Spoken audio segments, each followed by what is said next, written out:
because just when you thought that Will Smith and Jada Pinkett Smith, that story was done, that there's nothing else to talk about, that it's kind of dead and buried, new things kind of emerge to the surface that lead us to think. And so what I'm going to do is I'm going to talk about Will Smith and Jada from a financial standpoint in terms of what might happen if these two get a divorce and what divorce really means for your finances and things like that.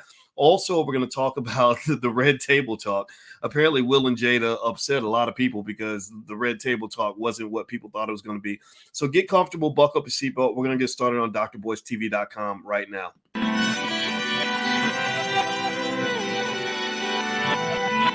Here we are, clan the isms, cataclysm, great. Our people out here struggling, trying to make it in this state. Everybody out here doing it, but we the ones too late. Now family, we the ones who gotta delegate. Get that money in the power, never be fake. Stick to cosign for 3. What did he say? Create jobs, support our own. Educate the same and buy back your home. Got 3 degrees, triple 10. 3 PhDs, now we on the CNN. DBTV, let's talk about negligence. Ignorance is bliss, but we can turn it to intelligence. Believe none of what you hear, half of what you see. Let's break it down here on Dr. Boyce TV. Here we are. Hey, what's going on, guys? Welcome to drboycetv.com, the home for intelligent Black people. My name is Dr. Boyce Watkins, and I want to say hello to everybody. Shout out your city in the chat. I'd like to see what city you guys are coming from. Joser White, is that right? Is that how you pronounce your name? It says the beat is fire. Well, thank you very much, brother. I appreciate that. Let me know what city you're from. Also, let me know if you're B1. B1 means we're Black first. That means that we put our community at the top of our priority list. B1 also means we educate our kids. B1 means we break generational curses. We don't pass them down.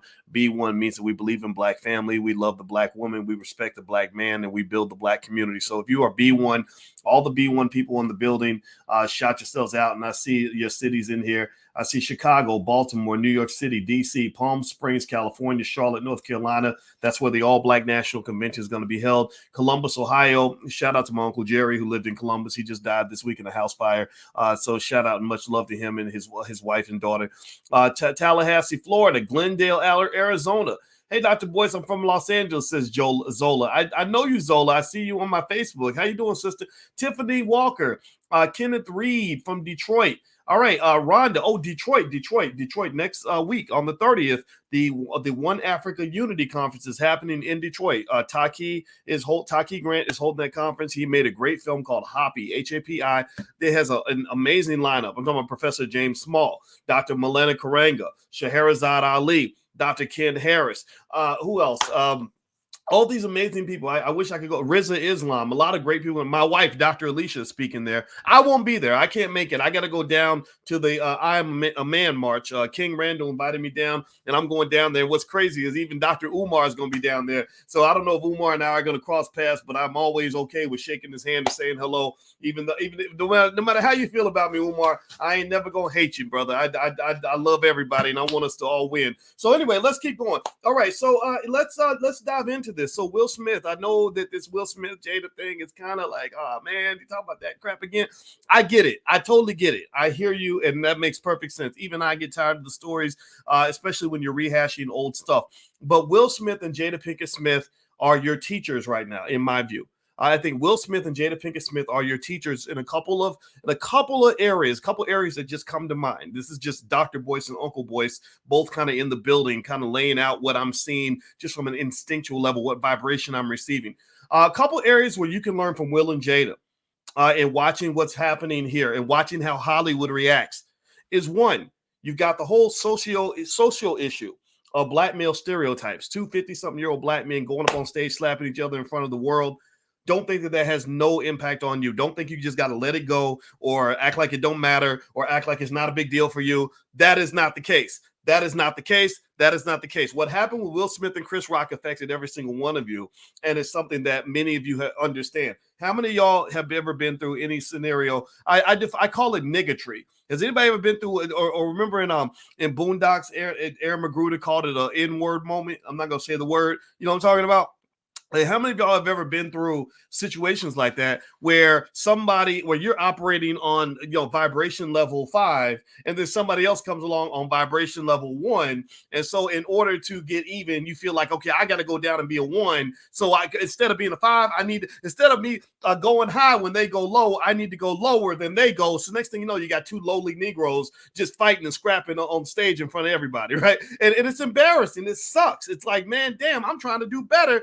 And like the Godfather, remember he said, every time I try to get out, they always pull me back in. Well, that's how it feels sometimes to be black and intelligent. I swear to God, every time you're trying to get out, you're trying to break generational curses, you're trying to carry love and peace, you're trying to build with other people, then somebody comes along and they do something stupid, and next thing you know, that other side of you comes out. The hood comes out, and you're like, okay, I'm going to show you that I can be hoodier than you are. And the reality is that is not. That's not a good solution. There's a saying that says that when two people are fighting, they both look like idiots from a distance. When two people are fighting, you might think that you look like the good one, they look like the bad one because, well, they hit me first. No, y'all both looking stupid.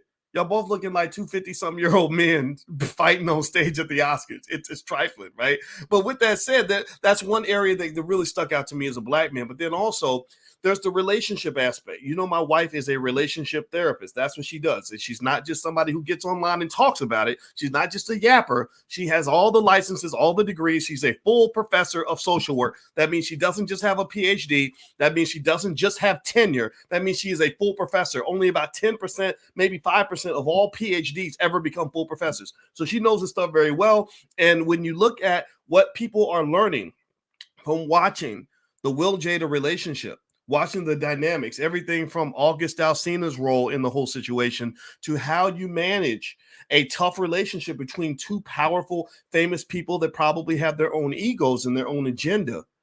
That says, man, if you invest in love, you better be in a position to protect that investment. You have to be smart enough to know how to invest in that asset in a way that it benefits you and doesn't harm you. I'm sure Jay-Z and Beyonce, Remember when Jay-Z and Beyonce had that issue where they were on the elevator and Solange got pissed off and started punching him and kicking him on the elevator, and they got caught on camera. Anybody remember that? And remember Jay-Z and Beyonce? I'm sure at that moment the crisis specialists were sitting down with Jay and Beyonce and telling them how to respond and how to deal with it and how to manage it and all that. Well, that's because they were managing a multi-billion-dollar asset, not multi-million, multi-billion-dollar asset. This happens anytime. You look at a major corporation. If Apple had a scandal where the CEO got caught with a 20-year-old, they would be doing the exact same thing, saying, okay, how do we protect our asset? Right? So your relationship, your marriage is a financial asset. It is an emotional asset. It's an asset in a lot of areas, but it's really a huge financial asset. So when you're talking about what's going on with Will and Jada, it's really an excellent finance lesson because you're talking about a lot of money on the table here. Let me give you some quick numbers about Will and Jada that will help you understand the magnitude and the economic gravity of what they're trying to figure out. And it affects you because in your own life, your marriage, it may not be a multi-million-dollar or multi-billion-dollar marriage, but it's probably a multi-thousand-dollar marriage. 70% of all divorcees lose. So, excuse me. Let me say that again. The average divorcee loses 70% of their wealth when they get divorced. Did y'all know that? How many of y'all knew that? How many of y'all knew that, or better yet, how many of y'all have ever seen a divorced person just suddenly end up like their whole life changes because they suddenly broke?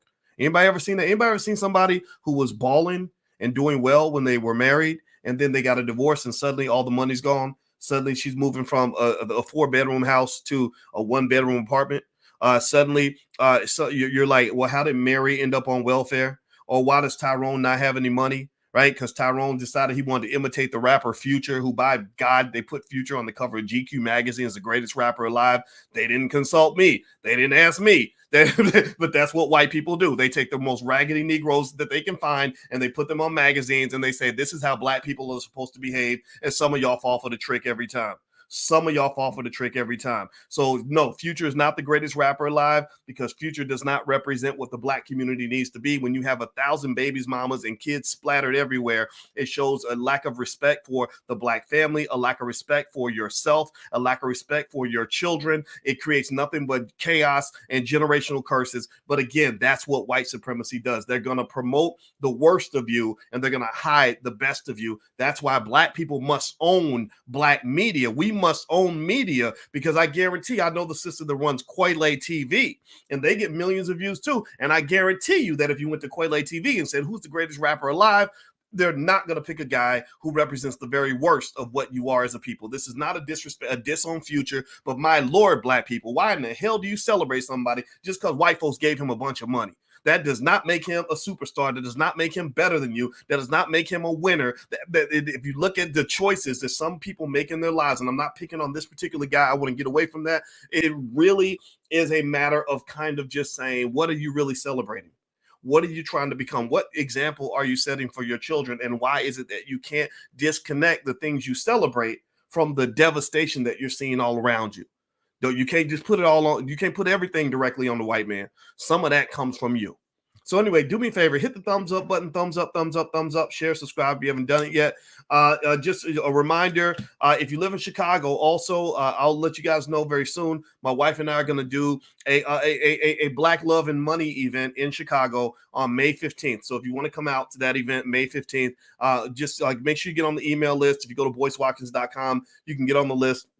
And we'll list the passes up there. And also, if you want a free e-copy of my book, I have a book basically where you can invest $5 a day and build wealth for your family by investing $5 a day. It's a $5 a day plan for Black wealth and Black power. So if you'd like to get a copy for free, just go to blackmoneyminute.com. The URL's on the screen. Or if you're on Instagram, hit the link in the bio.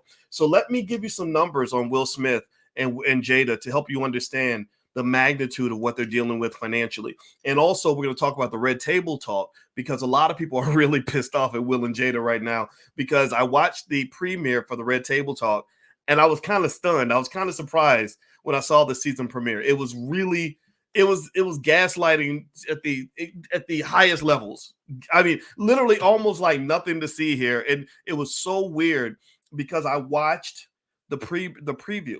I saw Janelle Monáe, who, by the way, I met Janelle at the Breakfast Club. She didn't really talk to me that much. I tried to talk to her. She seemed kind of antisocial, but maybe she was having a bad day.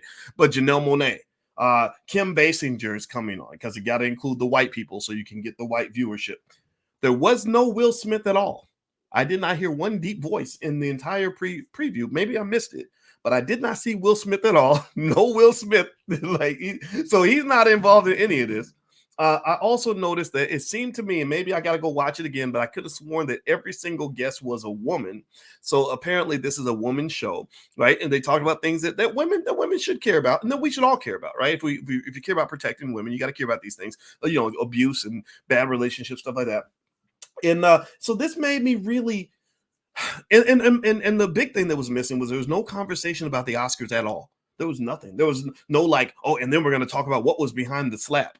So what this makes me wonder is it makes me wonder if either they're trying to move past it or if Will is just like, look, that's your show. You go do it. I'm not touching it. I'm not interested. I have no idea. I'm not here to speculate on that part because I don't know Will and Jada directly. But here's what you're dealing with in terms of the financial numbers behind all of this. Because there have been reports on how this is going to affect Will financially. Is Will Smith still going to be an international movie star? Is he still going to be able to do these $100 million movies? Well, here's the deal. Here's some numbers to kind of chew on. One, the net worth of Will Smith is $350 million. And I imagine his wife, her net worth is probably a few million, probably not 350. But then again, they're a family. So their net worth it belongs to both of them. What's yours is mine and all that stuff. Right. So $350 million in net worth. His films have grossed $9.3 billion. So he is truly an international star at the highest proportions. Shout out to Will for that. his top 5 movies actually grossed 3.86 billion. And I was really kind of surprised at how corny these movies were. I feel kind of bad for him. I feel bad for black people to go to Hollywood. And this is probably why this will make me want to slap somebody. You got to go to, you're making all this money, but you're doing a lot of really corny shit. Does anybody ever feel that way? Like these movies are so stupid and weird and simple-minded, and you can't be deep at all. You can't, especially as a man, you got to kind of emasculate yourself a little bit. And so his top 5 grossing films, which are films that I would probably never want to be in, except maybe 1 or 2, is number 1 was Aladdin, believe it or not. That's crazy, right? Would anybody give me a yes or no? Would anybody have ever guessed that Will Smith's highest grossing film ever was Aladdin? Would anybody have ever guessed that? Give me a yes or no in the chat. I never would have guessed that. I would have picked Bad Boys or I don't know. I'm trying to think of some other movie. Hancock was pretty cool, right? It was weird, right? Aladdin, really? But yeah, that's the kids and Disney and all that stuff, right? Isn't it Disney? I think it's Disney. All right, yeah, and also let's see, number 2. Can anybody guess what number 2 is? Can somebody guess what Will Smith's number 2 highest grossing movie is? And remember, this man's been an actor for 30 years, or he's been big for 30 years, since Fresh Prince. Can anybody guess what his second highest grossing movie is of all time? Give me a guess. Let me see. Let's see. Okay, nope. I'm not iRobot. Nope, not iRobot. Give me another. We're guessing Will Smith's second highest grossing film of all time. Shark Tales? Nope. What's another one? Bad Boys? Nope. Independence Day. Thank you, Chris Dantzler. Yep. Independence Day was number 2. That was made all the way back in 1996. So that's very surprising that Will has not had a film since 96 that did better than Independence Day. Number 3 on the list. Try to guess that one. Number 3 is, and I'll just tell you, and you can try to guess it as I put it up here. I Am Legend is not even on the list. Suicide Squad in 2016, that grossed $746.8 million, which is kind of strange because I don't feel like Suicide Squad was his best work. I almost felt like he wasn't really, the big star that he normally is in Suicide Squad. Hancock, now that was one of my favorites. Hancock was good. That grossed $629.4 million. And then, believe it or not, number 5, which I would have thought this would have been number 1 or number 2, was Men in Black 3. Men in Black 3 grossed $624 million. But I'm sure across the franchise, that's been well over $1 billion. So that's what Will Smith kind of has on the line. And what's interesting is that I've seen some mixed reports in terms of the financial implications of the Will Smith incident at the Oscars. And one of them was that a lot of people didn't want to work with him. Netflix was canceling his deals and everything else. I didn't believe any of that. I felt like I said, you know what the studios are probably doing is they're taking a step back. They're doing what any business person would do. I've done it. I've worked with business people. I've been in controversy before, just not of that magnitude, but I've been in controversy where people that were gonna do gonna do deals with me backed up for a minute to say, okay, wait a minute, let us see how this plays out before we go back to the table.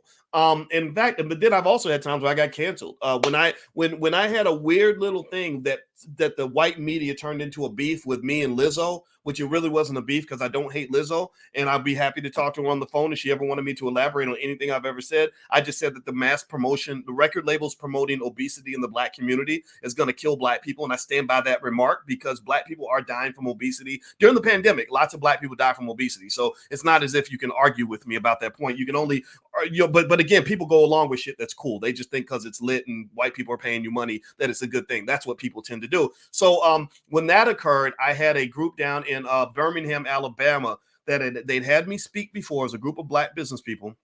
They had me speak the year before. I blew it up. The speech was amazing. They loved it, and they wanted me to come back the next year. Well, when they saw the controversy with the Lizzo thing, I got a call from my brother who said, "Hey, they canceled the speech." Blah blah blah blah. Well, number 1, I didn't give a shit because I got to keep my money. But number 2, I remember kind of thinking this is exactly why one of the dangers of Black people working for white people. This is one of the dangers of Black people being beholden to your oppressor. Because I remember I just said to them, I said, look, I know you guys want me back. I know you want all of this. Like, you want all of this, but you can't have it. You can't have me in there. We can't be friends because your overseer is telling you what to do. And they're engaged in massive amounts of economic warfare to control you, no differently from the way the United States is trying to pressure Russia. No different from the way colonialism has worked all throughout the world. no differently from the way the Chinese engage in economic warfare when they want to control you. I said, so one of the things you must learn, black people, is all money ain't good money. And I'm going to say it till I die. Y'all need to stop celebrating black people just because some white guy in Hollywood is giving them money. I want to know, what are they giving you money to do? What are they paying you money to promote?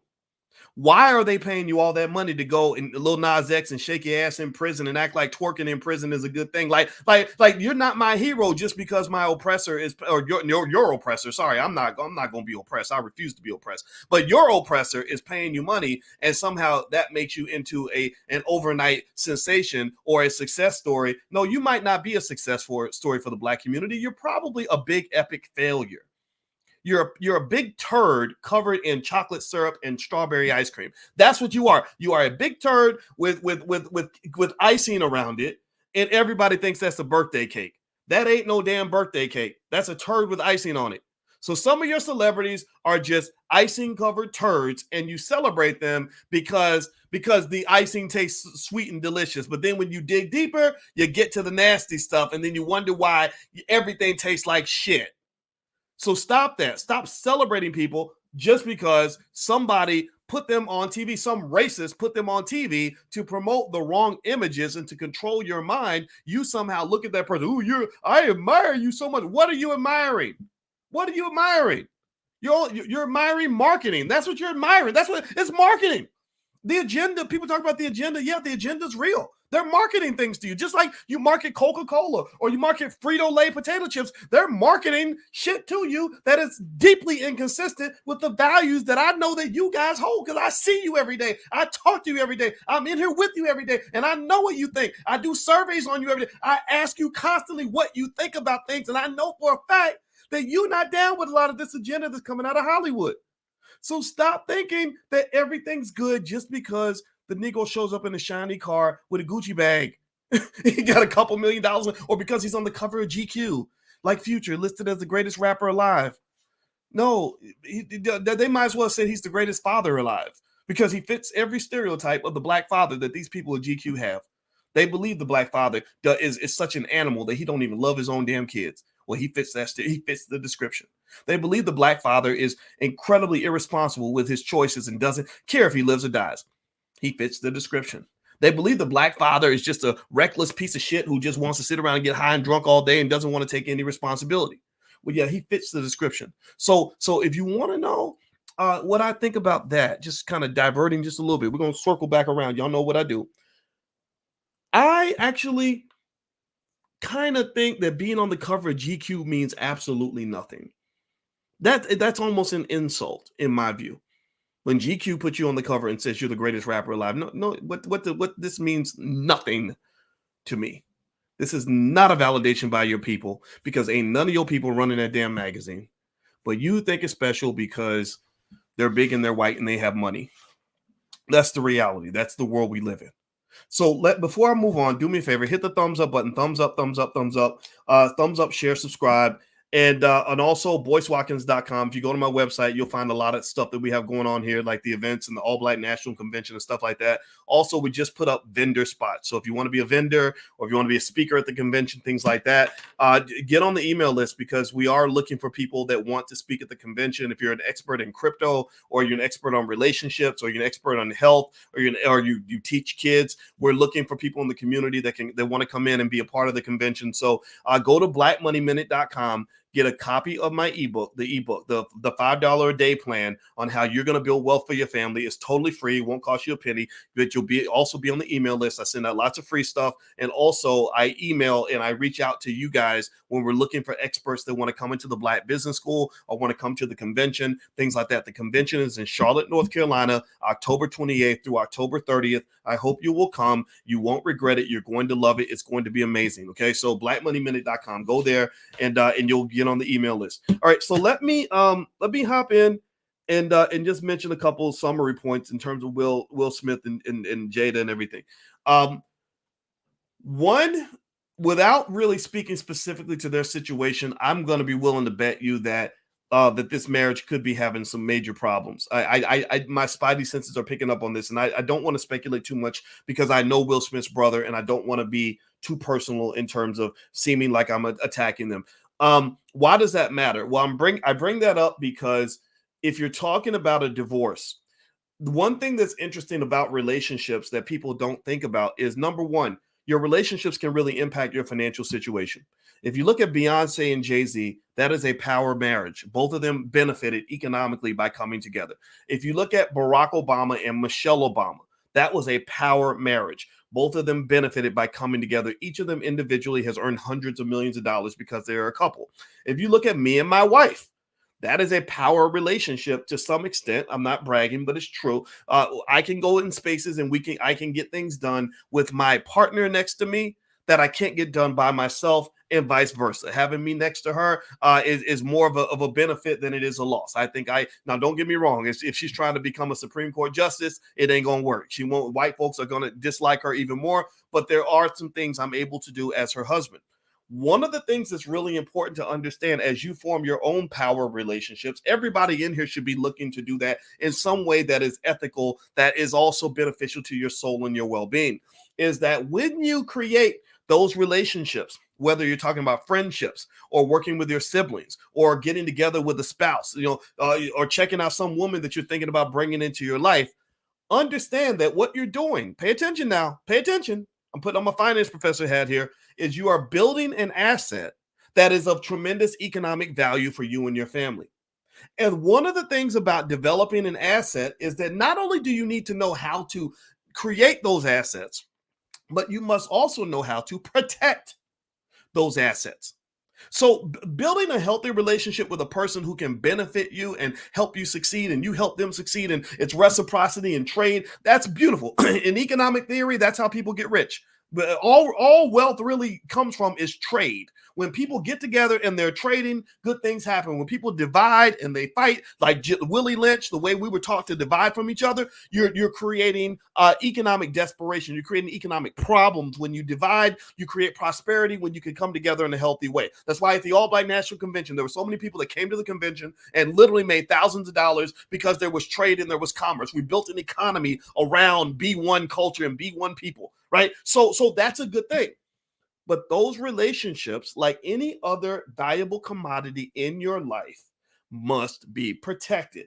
That means coming together in a productive way, choosing the right people to connect to and connecting with them in a way that generates the kind of reciprocity and trust that benefits and builds things. Right. My wife's speech at the One Africa conference is going to be about why empires fall. So trust is one of the factors in terms of why empires are built and how empires can fall. So building the right relationships. Number two, maintaining and repairing those relationships. If you have a multi-million-dollar asset or a valuable asset, you got to repair it. You got to take care of it. You got to keep investing in it. Just like if you own a little shop, you got to clean your shop. You got to go get the window fixed. You got to put more money into it so that you can make the shop a little bigger and supply the customers better, right?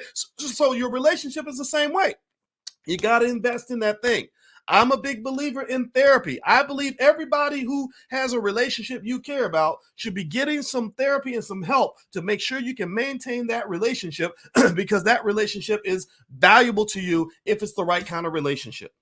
You must be able to repair it when there are problems because we got too many of our people that are fighting each other and slapping the shit out of each other instead of talking it out and figuring it out.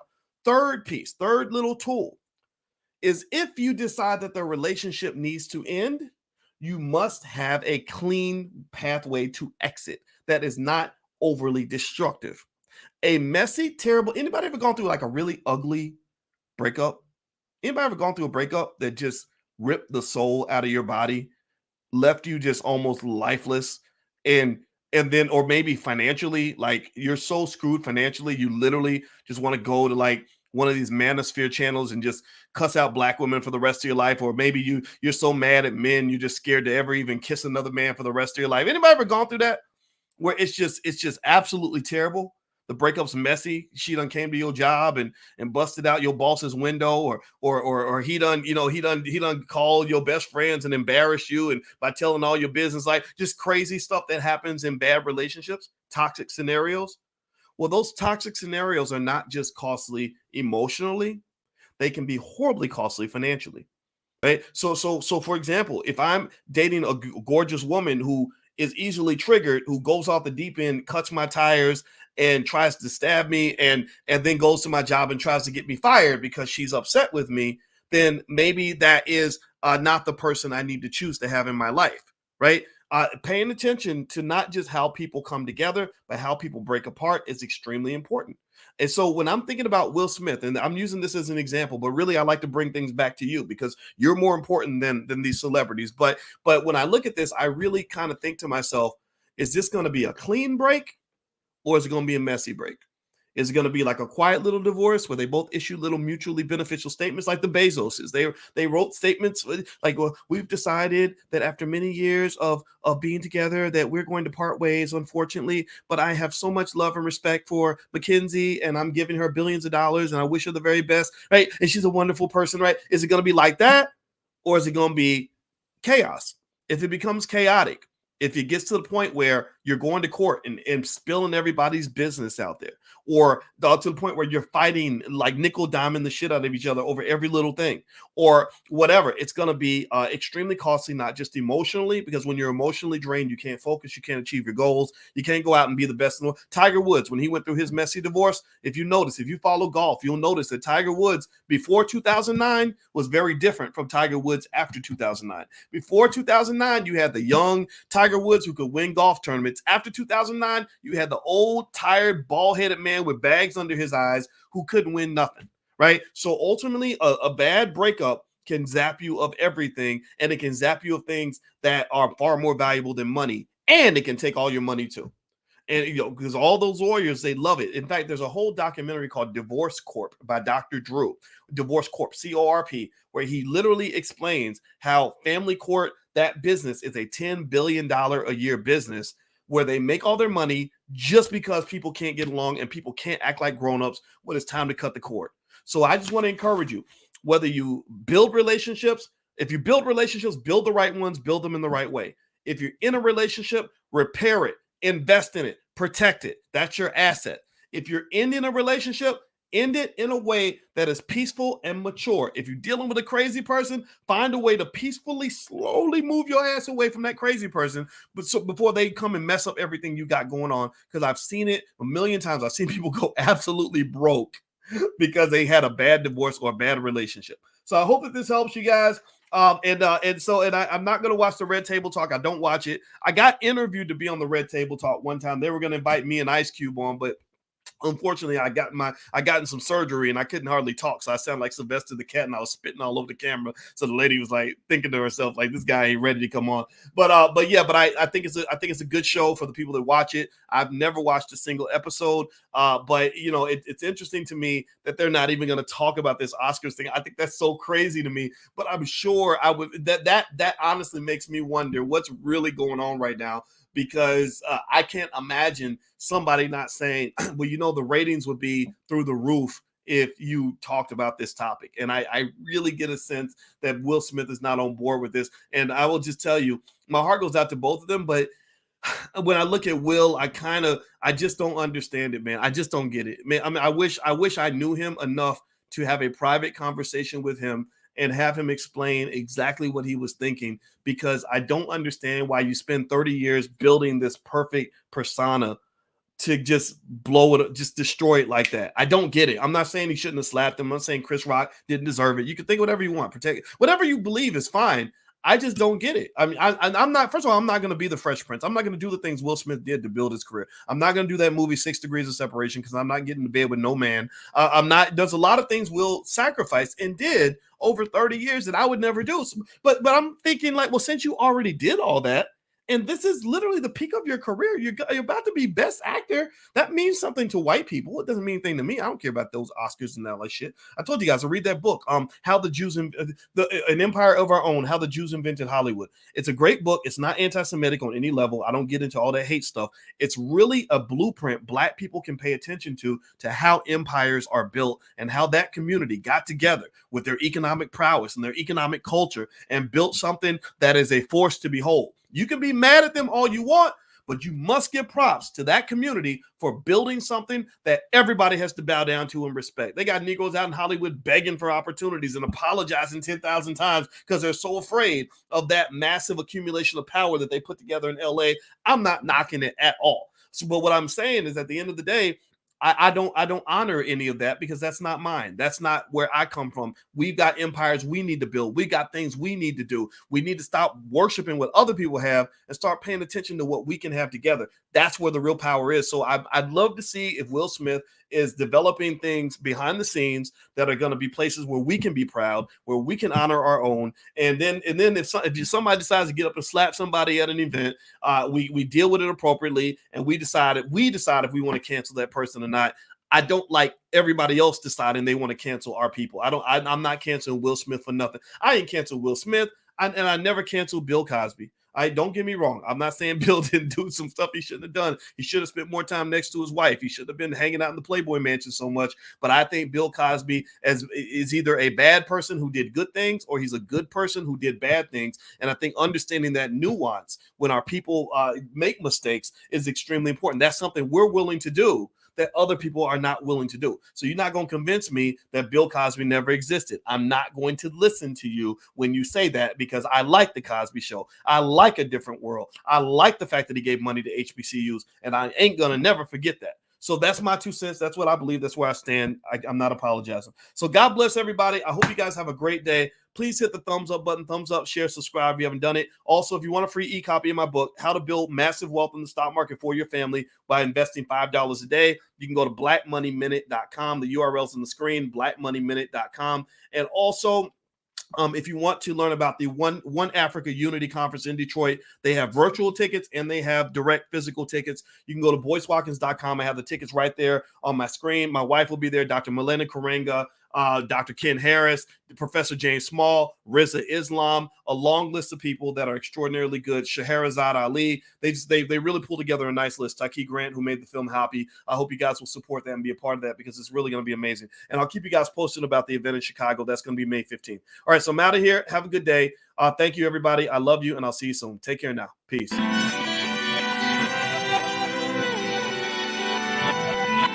Here we are, clan the isms, cataclysm great. Our people out here struggling, trying to make it in this state.